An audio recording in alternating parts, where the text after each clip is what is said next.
Welcome to the Hidden Why podcast, episode 1103. My interview with Jodi Wellman discussing her new book, You Only Die Once. Enjoy. Hello, Jodi. Welcome to the Hidden Why podcast. Great to have you here with me today. I'm so excited to be here with you. Yeah. You're over there in California. Yeah, we're just a couple of hours apart. Yes. Yeah. Not too far. I was actually just over there last year, so it was my first experience, and I really enjoyed it. So. Oh, good. Yeah. So talk to me about meaning in life, and you've got a lot going on, and it's very aligned with the Hidden Why podcast. I'm going to mention that you've got a book coming out, You Only Die Once. How to make it to the end without regrets, which I think is really important and really cool for a book title. And then 4000mondays.com is your website there. Where do we start? Well, let's start with 4000 Mondays. All right, let's do it. And thanks for mentioning the book. Yeah, people wonder, and I'm all too happy to explain that it is roughly life math. Like that is roughly how many Mondays we get at this kick at the can of life. And I am fascinated with the idea of, well, if we can quantify it and then, in all honesty, do the morbid math. It doesn't have to be morbid. I mean, of course, we have fun with it. It's not morbid and dour. It's motivating. I count how many Mondays I have left, and I want everyone else to count how many Mondays they have left as a way to motivate us to say, well, let's get on with the business of living because time's ticking. Well, Monday, that's the story behind Friday. 4000 Mondays. You know, no one likes okay. Mondays. Yeah, exactly. It would be all too easy if I said 4000 Fridays, because then we'd all be like, you know what, life's great, slam dunk, and I love that. But Mondays are visceral. There's a thing about them, right? Because Mondays remind you, it's more salient. Are you liking your life and possibly your career if you're working? Or is this just a slog? Or are you settling or tolerating, which of course we know is no way to live a life you'll love for long. So it's more of a wake-up call, you know? Yeah, I do like it. I think Mondays are important. If you can enjoy a Monday, then you'll enjoy every day even more, won't you? Well said. Yeah. Well said. Yeah. And Monday's still a struggle with me, but I get better at it. Every day I'm getting better. So 4,000, that's interesting. So 4,000 based on what, an average life of 80 years, 70 years, something like that? Yeah, ish. And so I have a calculator on my website for if you want to be more, literal about it, because as we know, women tend to live a little longer than men, and so the math is a little more accurate on the resource page on my website. But even if we're being approximate, right? Like I know I've got 1,841 Mondays, and I do that math every week. It's easy for me to count it down, and so I'm curious, like for you to do the math and to think about the countdown, does that stir you in any way? What's it like for you to do? When I think math? about it. I haven't done the math yet, but I think you should do the math, But why do we avoid the idea of dying and death? Oh, for some reason, I can't hear you. I can hear you fine there, Jodi. Loud and clear. Now you're back. Good. You got me? Yeah? Yep. I'm having some tech issues there. I can hear you fine. Okay. So there you go. Okay. So memento mori. Talk to us about this idea, philosophical idea dating way back to the Stoics, I suppose. Oh, well said. Yeah, it's the Latin phrase that translates to remember we must die. And it is the whole spirit behind 4000 Mondays and this notion of we need to begin with the end in mind, the really big end, right? Yeah. So it is by actually thinking, wait a minute, I can't just keep prolonging my life and all my dreams and hopes and desires and kick it down the can for later. I am finite, and this is the whole spirit of it. And in research, it's called temporal scarcity, which I love, because I like anything. If it's backed up by some research, it feels so much more legit than a feeling or a philosophy, which is a great start. But the science is clear, and we know this to be true, right? When we see something that we believe is limited time only, that it is not going to be around forever or for long, man, we treat it differently. We have a different sense of value that we associate with it. And that is exactly where logically we know we're dying. This is not news to anybody. It's a crappy reality, right? But when we do a great job of not talking or thinking about it, and I say, let's bring it back into the conversation and obviously the equation of it and the math of it to say, can this be a wake-up call to take your life more seriously and treat it with more urgency? And Or maybe take life less typically, the answer is yes. seriously. Well said. You're right. Some of us need to just chill out. I do. I do. Just that phrase again, memento mori, what is the Latin translation there again? Yeah, it translates to remember we must die. Remember we must die. Now, important topic of conversation that I think we need to bring back to the dinner table more often, potentially. Well, I do too. How did the Stoics bring this into conversation and this idea that death is real, and we all know it's real, but not to avoid it like it's evil or, something really bad. I mean, it is bad, I guess, but... Yeah, it's this acceptance, and it's whether you're interested in Stoicism or whether you're interested in Buddhism, various philosophies have really embraced the idea that let's get down to reality, that denying it doesn't do us any favors. And even if we bring it to modern day, a lot of existential psychologists are clear that by denying our reality, it actually ironically causes more death anxiety. And so they're having, whether it's the Stoic acceptance or the Buddhist acceptance of saying, you know what? No one ever said it was going to be easy. There's struggle, there's suffering. Let's accept it, and it's incorporated into our life, and not try to just put it aside and wish it wasn't going to happen and hope for the best in the meantime, but weave it into our days so that it's a healthy respect and a sense of equanimity, really, that, yeah, you know what? I can't cling to all the things I would love to have happen. I mean, I can hope for it and plan for it. But I also accept that the good and the bad are going to happen, including my eventual termination off this planet. And what do I want to do in the meantime? Whether it means, like you said, taking life less seriously or more seriously, but making our intentions actually happen. I'll be honest with you, it's the biggest, saddest sort of crime against our own humanity that I see, which is that we have hopes and dreams and plans. And we either believe that we'll have time later, like when work dies down, or when things calm down with the family, or when I retire. Well, we also all know the stories where you might not make it there, or you might get there and you're not as fit as you thought you were going to be to, climb the Spanish steps or do all the things you long to do. And so I really want to make a stand for the life we're living now, that it doesn't have to be grandiose. I want to calibrate here. Like, this isn't about prescribing something that's flashy and sizzly and looks good on social media. Oh, come on. Like, let's just this is for no one else but you. But what is your definition of feeling like you're living a life that you're like, you know what? I did it. Like, at the end, like I'm kind of proud of the way I showed up, and I lived with vitality. I lived with meaning. And I didn't defer my existence till some later concept. That feels like life well lived. Right? Yeah. So you think by thinking about death, it'll help us put more good intention into every day and into our life in a whole. With greater intention.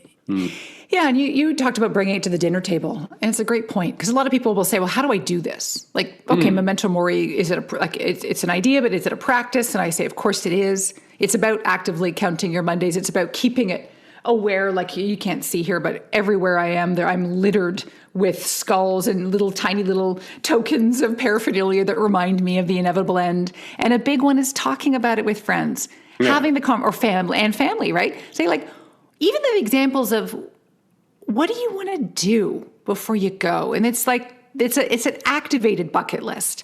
I worry about bucket lists. I think that they're lovely in concept, because I love a repository to hold your dreams. Great. But I think what they do, and I'm curious about your opinion on this, what I believe is that sometimes it actually acts as a little bit of a just satisfying enough little check mark where we put it on the list, and then we close the book or we close the spreadsheet, and then we go ahead and do some kind of squandering. And by the way, I don't say this with judgment. I am like the chief squanderer. I really know how to waste time in my life. And this is part of the reason why I'm so interested in this, is I have to remind myself to live. But that, what do you do to waste time? We're not, don't get me started. Netflix, hello. Okay. Prime, hello. I love movies, TV. I love a good dinner at home. If you enjoy that, is that really a waste of time, though? Right now, you've just asked one of the best questions ever, because I will say the answer is all relative. So your version of an astonishingly alive life might be different than mine, and now you have to respect introverted homebodies might love that. Here's where the difference is. I know for many of us, we are more comfortable perhaps with a quiet, peaceful, maybe smaller scale existence. Yeah.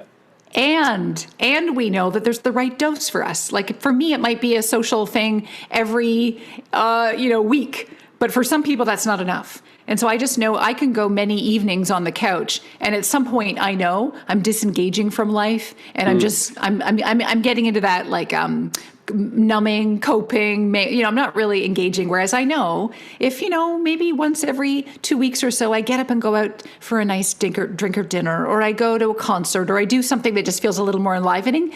That makes me feel more alive and engaged than if I am 25 days in a row on Netflix serving me the next show. Yeah.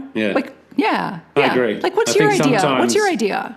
Well, I think sometimes we use it as an excuse because it is comfortable, Sometimes we become complacent in life and give ourselves good reason that, hey, this is what I enjoy doing, even though we may not. And maybe we're not engaging with life as greatly as we'd like to. But it's the easy way. I think we have that sense. It is. And, whether that's that sort of infinite scroll on social media or some kind of a activity that most of us are in tune. Like we know that the right dose is okay to feel like sometimes I don't want to think. I don't want to read after dinner every night. I want to just chill out and watch TV. Yeah. But we have that sense. So my question is, if we're all being honest with ourselves, what are the things that if you were to take out a pen and paper and write a list of things that do bring you just maybe small bits of joy that are alternatives to maybe your squandering coping mechanism? And I bet you there are a lot of things. It could be a walk around the block. It could be, going and looking at flowers at a flower store, if that's your thing. It could be reading a brand new kind of book. It could be going out for, a jog with a friend, or it could be trying a new workout. The list is limitless. We just have to, try one thing. Doing something different. Yeah.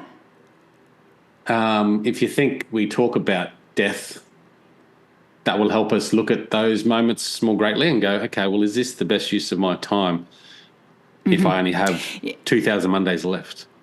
Yeah. So that is the motivational intention, right? So for most people, when they are given, and admittedly, like it's a little bit of a poke in the ribs, and because it's an uncomfortable topic, I'm aware that it has more of a wake up call than any other kind of conversation.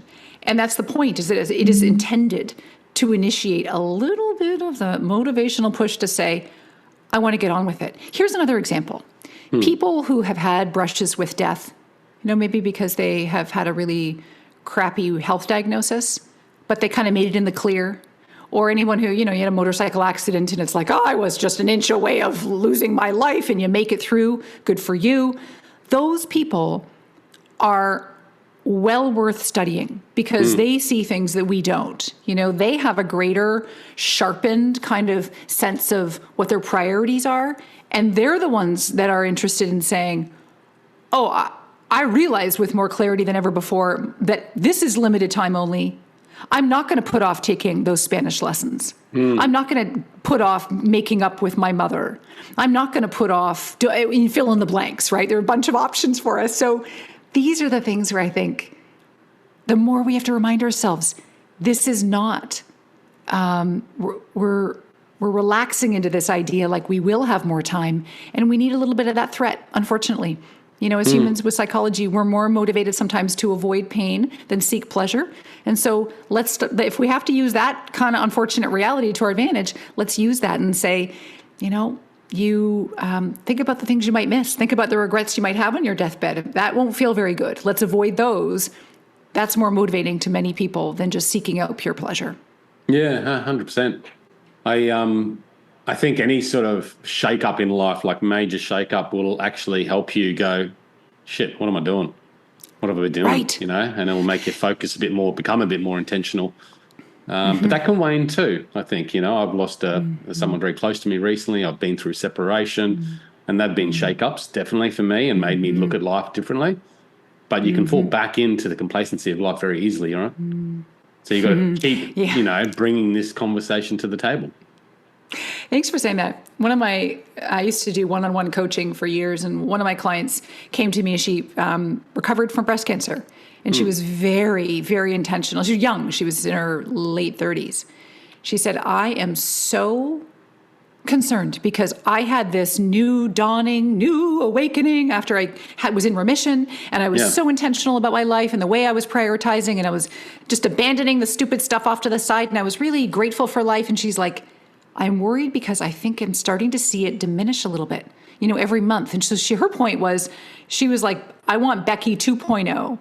I want to maintain that spirit of living.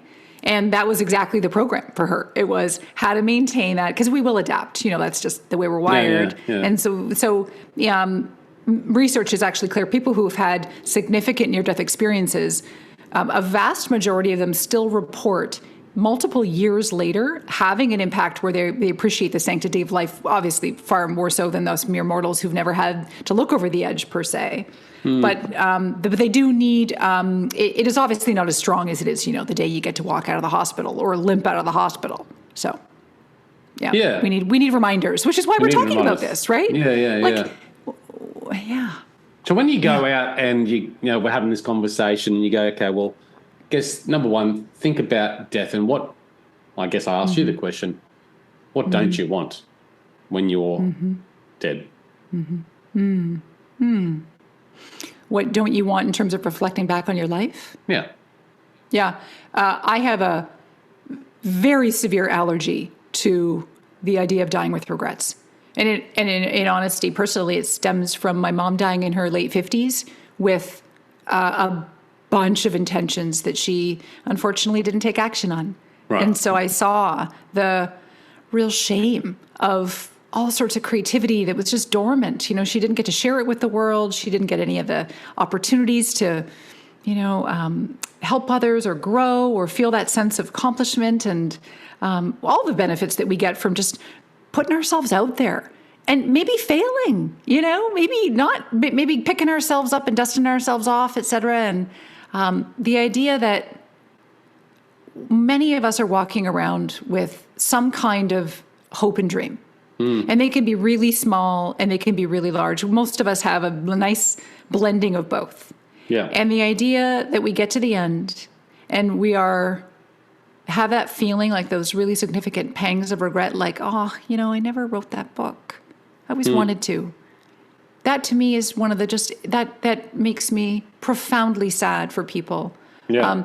Some things are trivial, but it all counts. And you get to be the one to decide. It's all relative again, like what your big thing is or what your little thing is. It could be, I don't know, I'll give you a silly one. Like a participant in a workshop that I did last week, she was like, I really want to learn how to make cotton candy. Do you know what cotton candy is? Yeah. She's like, I have always loved it. Don't say that. It's fabulous. Oh my God. But for some reason, she just had a bee in her bonnet about like, I do not want to not make cotton candy in my life. It was because she loves to bake and cook. And so it's a bit of a culinary challenge. And it's obviously fabulously. Anyway, for her, that was a thing. She was like, I just want to get this done. And it was like, this is something that's relatively easy, right? Like I need to start a nonprofit that will change the trajectory of the world. No, doesn't have to be, have to be big. No. And I think that's maybe where we sometimes, and I am guilty of this, we make mistakes by looking externally for greater meaning rather than going within. And maybe that takes age or time to understand and develop, or maybe it takes a severe event in your life to realize what's important to you. I sort of look at my life, and this was a reflection I was having recently, because I am one of those people that just can't sit still and want to do all this stuff. And I believe that dying with regret is terrible. I'm right on track with you there. Yet I stop myself from doing a lot of stuff that I really want to do. And then sometimes I want to do all these other things, and I just like, you know what? I don't have to do everything. Why can't I just do the things that I really love? Like, I'm a passionate cook. So who cares if that's what I do in my spare time? And that's all I do, and I do. Why do I have to do the gardening and all these other things? Because I find them inspiring, right? But right. Right. Well, you being somebody who clearly, you're like a neophile, right? Like you like new things. There's actually a spectrum where you can be neophobic, like, no, don't want anything new. Like that would be my dear dad back in Canada, where, no, I want everything the same as it's always been. Don't mess my ham and cheese sandwich up for lunch. And, then there's you, like bring it on with anything. Yeah. Your tendency, of course, and like many of us, might be to you're going to have a threshold where you're going to want more newness and novelty, which is good for you, by the way, because most people, that's where we often get into autopilot, is because we're just doing the same thing the same way week after week. And we kind of wonder why life is passing us by. It's because we've been routinized, and that's very dangerous. But I would say, back to your idea about having something be a little bit new, shaking it up, not... Like for you, it sounds like you've got the burden of choice because you want to do it all. And I find for folks like you, and I have a touch of what you got, I'm curious and interested in lots. It's that judicious thing, is it causing you more stress to start and not continue with things? And that's then that editing. So I believe our lives are just going to be a continuous process of the enrapture of more starting it and then doing that. Okay, upon reflection, I'm going to need to probably not continue archery lessons because it doesn't really fit in my life and I have other things I want to do more. So it's probably always like a divergence, convergence. And that to me feels also like a life well lived. Yeah. Yeah. As long as you you don't become, and again, I am like that. I love change. I love newness, but, and I'll bring it back, but then I'll allow it to grow again, you know? But you can do everything that you want to do, or you can do just a few things, and you can find a lot of newness and novelty and learnings in those few things as well. And I think a lot of things in my life, anyway, I'm 42 now, have come around in circle, and they then start to meld and intertwine, and it's quite amazing to experience and reflect on how it's all come together. Yeah. Well, you're reminding me, a lot of my research shows that most people would categorize themselves as in this category called meaningfully bored. And I have these 4 quadrants. And it's interesting to me because your experience of, probably being interested and fascinated and starting things, you're more of a rarity because more people feel like they'd currently classify their lives as having enough meaning for whatever reason, right? It could be their job or their caregiving at home or whatever, they're volunteering or whatever they do in their community, whatever. They have enough meaning to feel good on meaning, but they believe that they're bored. They don't have enough vitality in their life. And that's the spectrum I call widening your life with vitality. What is having vitality? What is vitality? Yeah. I love the definition of it being defined as the positive health of spirit. It's that sense of a positive aliveness that you have, that, there's a zest. It is this enthusiasm for life. It is a sense of a commitment to participating in life. It's a sense of alive, literal life breathing. And it doesn't need to be physical. It could be that you feel vitally alive when you read a murder mystery. I don't know, whatever floats your boat. Yeah. So it's that sense of, I choose vitality as a descriptor because it's about the pleasure and the fun and all the experiences in life. It's again, that example we gave earlier, you could spend every night on the couch. And if that really is your path to vitality, maybe you're a film critic and a film buff, and nothing could possibly bring you more joy than to be on your couch. Well, you know what? Then do you. Yeah. But for many of us, that idea, many people, the point I'm making is that they're lacking in that sense of vitality, which is that sense of, am I trying new hobbies? Am I getting out and trying that new cocktail bar? Or am I getting out there and feeling like I am vibrantly alive and trying and engaging? Maybe it is something physical with my body, whatever that might be. So people are, and this was true before the pandemic, kind of bored and needing a little more of a spice and sizzle in life. Zest. Yeah. Zest. Zest. Yeah, I suppose you can have meaning in life and be content and not feel that level of aliveness, right? Yeah. There are trade-offs. I'm always fascinated by the research about how meaning can be really fulfilling in life, but it can often be a trade-off. So for happiness, like traditional vitality, I've never had kids, but I know many people who have, and child rearing is a deeply meaningful and fulfilling experience that many parents would acknowledge. it's not necessarily a fun time for a lot of years. Like they're compromising their vitality in service of something that they've chosen and at the end would say, I would do it all over again. At least most would.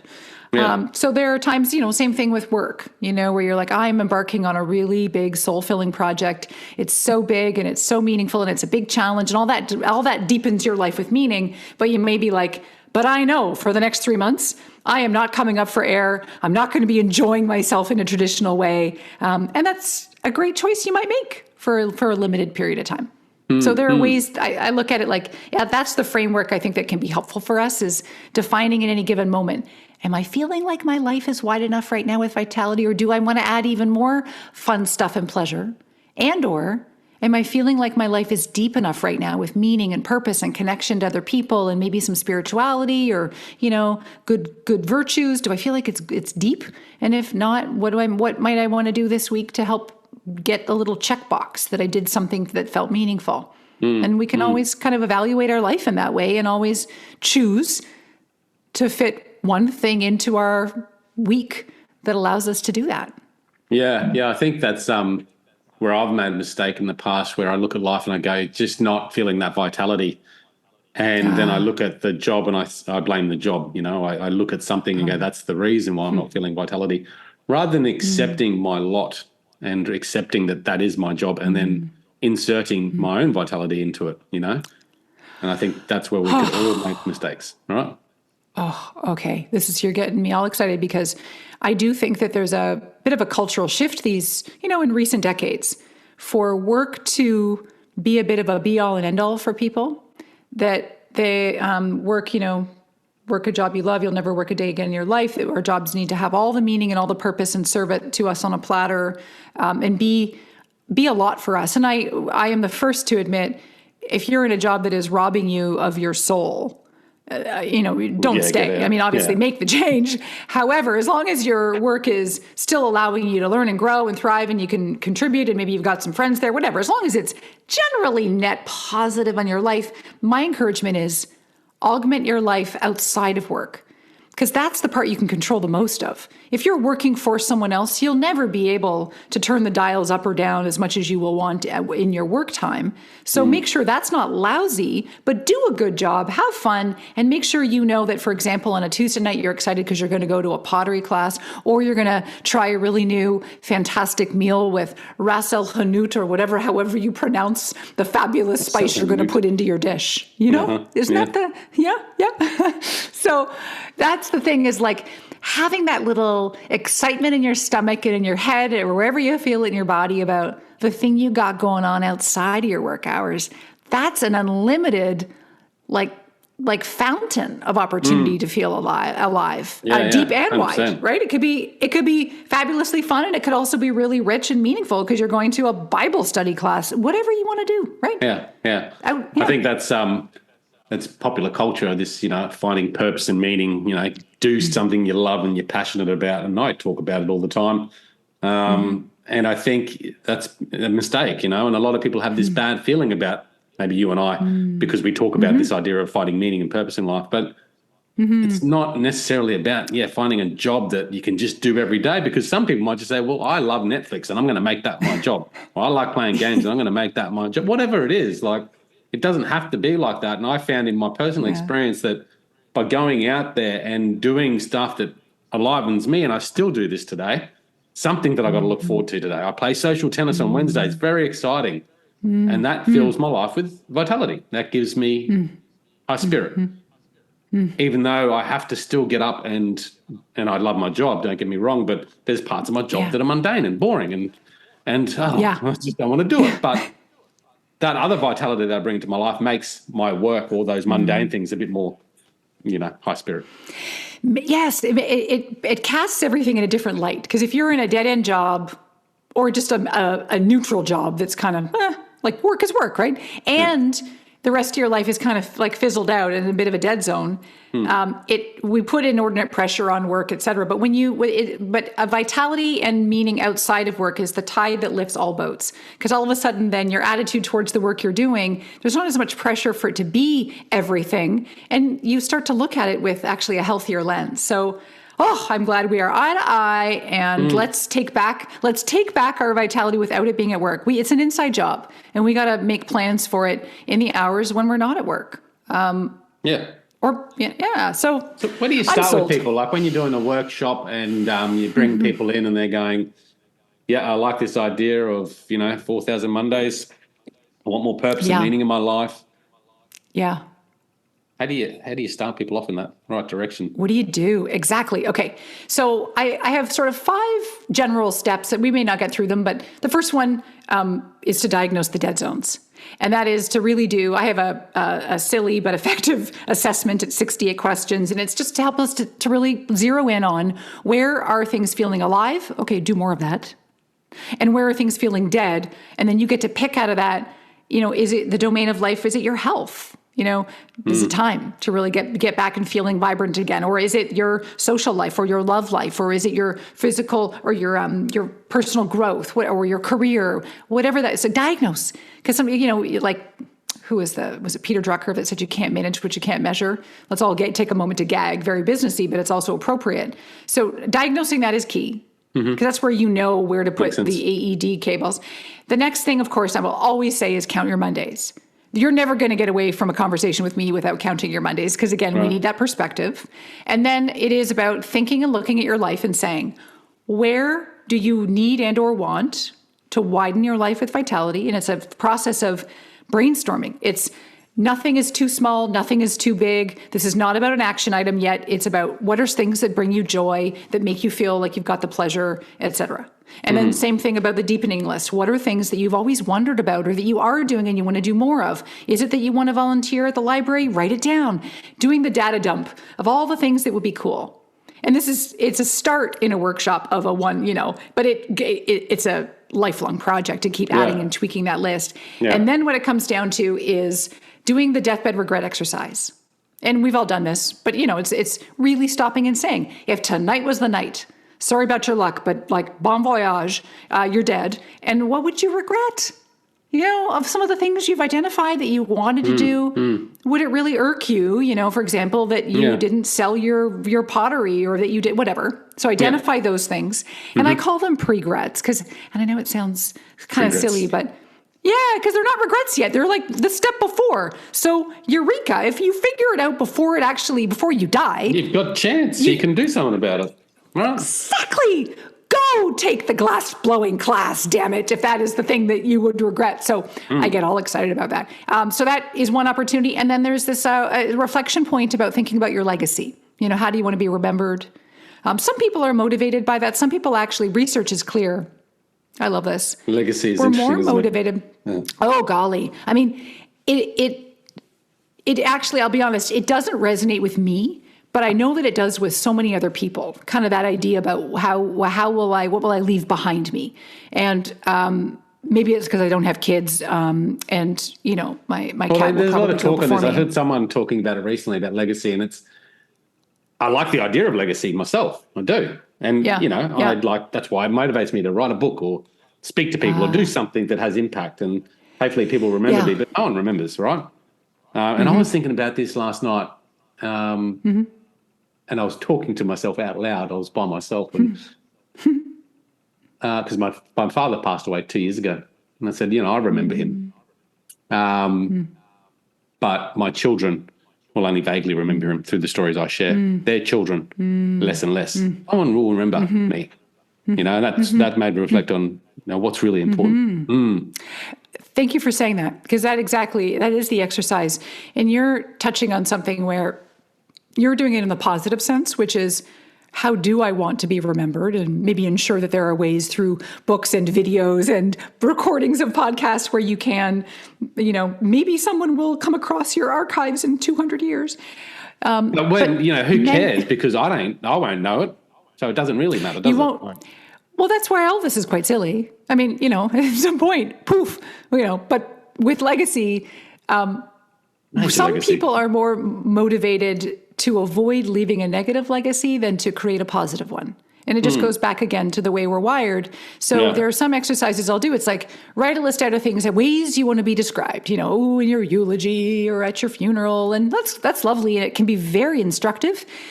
But you know what really grabs us? It's, what do you want people to not say about you? What would make you horrified if there you are lying in your coffin and you could somehow hear people saying, God, he was cheap, or she was so rude, or so, whatever the things are that you just would not want people to say about you. That that's a good one. Can be very salient, because that's like, oh, how do I not, if people describe me as being a jerk, do I need to change my life and now become kinder and more thoughtful or consider, so that can be a backwards way to get there too.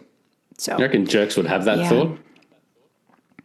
Pardon me? You reckon jerks would have that thought? Like, seriously, like if you're a jerk, right? Oh, yeah. You're not going to go, care. I wish people thought I was less a jerk. That's true. There are people on the verge of being, there are people on the verge of being jerks. Yeah. I like it. Yeah. Usually they're immune to their jerkiness. And then just to wrap up, like, all this stuff is great. Talking about, the things I might regret or the ideas I have to live wider and deeper. And here is where I'm going to be honest, my pulse starts to increase. I get worried because I want to make sure that we are creating some kind of action plan. Like, and we don't have to boil the ocean. We just don't, it doesn't have to mean that you resign tonight or you break up with your wife tonight or you move to the coast. Like, you could do big things if you really need to, that's fine. But for most of us, it's like, what is one little thing that you could do that would actually be a vote of confidence that, like, I did a thing, so maybe for some people it's, I want to register for tennis too, or I want to go and research what it would take to go back to school for that degree, or, and again, fill in your blanks. Little things and little steps. And I think we, particularly in this day and age, we overwhelm ourselves with the bigger picture, and the bigger picture is important, but we want to be there rather than here, like putting your shoes next to your bed so you're prompted to go for that walk in the morning. It can be a small thing like that. Putting your shoes on and walking up the driveway and back down. I think we overwhelm ourselves too much with the bigger step rather than just taking that small step. And if we just did the small step, like I said to my mother the other night about this decision, I said, all it is a decision. Because she said, it's overwhelming, it's all too much. And I said, yeah, but it does seem like that. But the first step is making that decision, and that's it. That's the hardest part. If you make that and start, it'll all happen, right? Okay. So I had a workshop this morning with a group. It was virtual, and we were talking about, the desire to procrastinate our dreams. Yeah. And we used an example of one person wanted to write a poetry book, and it felt like the hugest thing, right? Super intimidating. And of course it's laced with fears of failure, rejection, all sorts of fun things. Well, you know what the first thing is? It's like, okay, what would be the easiest thing you could do? And you know what it is? Open up a Word document, file, save as, make the name of it, like My Amazing Poetry Book, and then save it. And now you have a file started. Like, you know what I mean? Like it can be literally the most minute thing, right? Yeah. It could be literally like in this case, looking up, if you want to do something fun for a date night, look up a really great recipe online. Just start looking at your lunch and plan what, so it's one little step at a time, and committing to action. And sometimes we need accountability, which is back to the idea of where we started talking about memento mori and socializing it with people, having people that are also kind of motivated by the idea of like, I want to get to the end and feel like I lived my life, and I want to high five myself, and I want to feel like I didn't leave a bunch of my dreams dead on arrival. Then those people are your people to be able to say, hey, did you do the thing you said you were going to do? Like, did you register for the class? Okay, because I did. I registered for my thing, I did a sketch last night. Did you write a couple stanzas of poetry? Like, that accountability can be really helpful if it. It's about surrounding them. I mean, they talk about it a lot, surrounding yourself by the like-minded people, right? And it is so true. And it doesn't have to be your partner that is the one that always prompts you up. It can be a friend. It doesn't have to be a friend. But, you need to have those people in your life. And I certainly feel it. Like, I'm quite self-motivated, but I want those other people around me that push into me and say, Lee, I love what you're doing, and pump me up. That's just me personally. Yes. And if I can have more of those people in my life, it'd be just even better. Okay, well, listen, think about how everybody who tunes into your podcast gets a dose of that too. Like, this is exactly the spirit of living a life, living like you mean it, living a life worth living, all the things where it's like you get these doses of conversations that make you feel like, yeah, we're in this together. Thank you for this idea and inspiration. So you're doing this already for so many people, which, man, like, isn't that fabulous? It feels good. You forget it sometimes, but right? And we look at, I haven't achieved this because we're looking at that bigger vision again. Right. Rather than going, look at what I've bloody done. 10 years of podcasting, 1,000 people interviewed, whatever it might be. And often we forget to look at the accomplishments or the wins, whether it be that big or even the small wins. I put on my shoes this morning and walked up the driveway. Yeah. And tomorrow that's going to motivate you rather than I walked up the driveway and I didn't bloody walk down the street. What a fucking loser, right? That's the sort of self-talk that we have. Yeah. Right. I'm a big fan. I call them tiny triumphs. Like just making notes of the things where, you know what, I'm pretty darn proud that, like I got the kid to school on time today, or that I did stop and spend a minute to brush the cat. Like whatever those little things are, if you're in a rut, managing the tiny triumphs, I think is a really great start too. Yeah. It's uplifting, right? Yeah. I love this conversation, Jodi. So do we'll I. have to do it again sometime. I reckon we could do it. All right. Well, hey, we could talk more about regrets, but in the meantime, is there anything that you want to do that you want to kind of maybe sort of kind of be accountable to all of your listeners? Something small? I want to do everything. No, what I'm really focused on right now is having more impact with my positive, motivational, inspirational stuff. I've been doing it on the podcast for quite a while, but I haven't advanced it to another level, right? And I've written a book too, which is called The Ultimate Life Map, and I've been talking a lot about that. The map's up in front of me right now.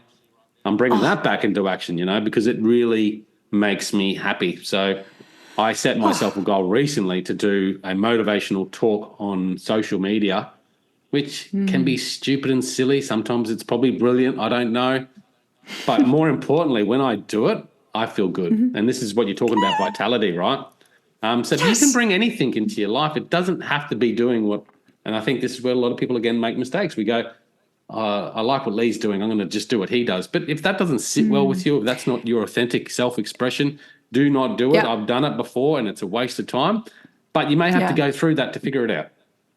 I agree with you. We have to learn how to sift and sort and edit. But I love your example because it's undeniable. This thing you're describing, your map, your book, this idea you want to bring into the world to a greater extent, it is energizing you. It's making you feel alive. And that is precisely the recipe. Like that is exactly what we all owe ourselves, is what's the thing that makes you feel that sense that you look forward to doing it. And when you do it, it lights you up. And then when you talk about it later, you talk about it with such energy that it's like, whoa, that's a thing for you.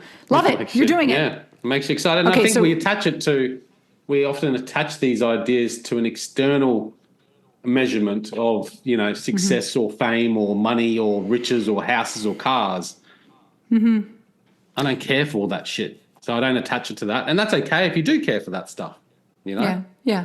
But I think if you're attached to that reality, you're going to disappoint yourself more than being attached to the joy that you get from doing it, if that makes sense. Yeah, absolutely. There's a totally different feeling in the stomach. So for you, you don't tangle together the idea that you're going to bring more out to social media, for example, about the life map, et cetera. It's for you, it's more about, is it the process of doing it, that's your check mark on the feel good? It's like the actual act of the process of doing it. I don't sit there and look at how many people have clicked, how many people have commented, And same with my podcast, never have. And at the start, that wasn't the motivation, right? I started the podcast because I thought, these guys are doing podcasts and having quite a big success and making money from them. That's why I started. And then only a few weeks or months into it, it started to evolve and adapt. And I thought, no, that's actually not what it's about. It's about something else. And that's how it can be. You don't have to be Joe Rogan, right? You can run a podcast and talk about a passionate project. And if it brings you joy, great. If it brings you results from that joy, even better. But hey, don't attach yourself to that. I think. I just want to hear more from you. You know what? We want more of your content. Let's do more. Jodi, it's been a pleasure having you on the podcast. Final thoughts, how can people reach you? Oh, thanks for asking. 4000mondays.com, and you can pre-order and order You Only Die Once, How to Make It to the End with No Regrets. And thank you for this scintillating, life-affirming conversation. It's been awesome. When's that book launch? May 7th. May 7th. Oh, good. This podcast will be out well in time for that. So thank you, Jodi. Guys, check it out, 4000mondays.com. Stick the link in the show notes at The Hidden Why. And until next time, peace, passion, and purpose. See you soon. Thanks, guys, for listening to this episode. I hope you enjoyed what you heard. I hope you love what you're hearing. If you like this episode, guys, or any of the episodes that you're listening to here at The Hidden Why, please do me a favor by sharing it. You can share it with your families. You can share it with your loved ones. You can do that by using your favorite social media channels, using the icons on the platform that you're listening to The Hidden Why podcast. Also, guys, if you're a fan of the show, please connect with me. Connect with me at thehiddenwhy.com. I love to hear from you. I love to converse with the people that listen to this show to find out what they enjoy, what they don't enjoy, and perhaps if they have any questions or feedback for the show as well. You can stay up to date with all that I'm releasing here, guys. I do a solo show every Monday, a 3-minute thought every Thursday. I do 2 interviews a week on Wednesday and a Saturday, and a book review every Friday. You can stay up to date with all that by subscribing to my newsletter at thehiddenwhy.com. Just enter your email address there, and also subscribing to the podcast on the platform that you choose to listen to your podcasts. You can also support the show, guys, by using the Amazon links at thehiddenwhy.com. So if you like books, you can get all the books that I review there, and anything else really that you like to purchase through Amazon. So use that link, it helps support the show. And we've also got a deal with Audible, guys. Audible is a fantastic way to listen to all your favorite books. We've got a deal with them so you can get 2 free books when you subscribe subscribe to a 30-day free trial. So check that out again at thehiddenwhy.com. Guys, that's it from me. You know what to do. Go out there, breathe more passion into every single moment. Do everything with greater purpose, and in doing so you will discover your hidden why. This is The Hidden Why. My name is Lee Martinuzzi. Until next time, peace, passion, and purpose. See you soon.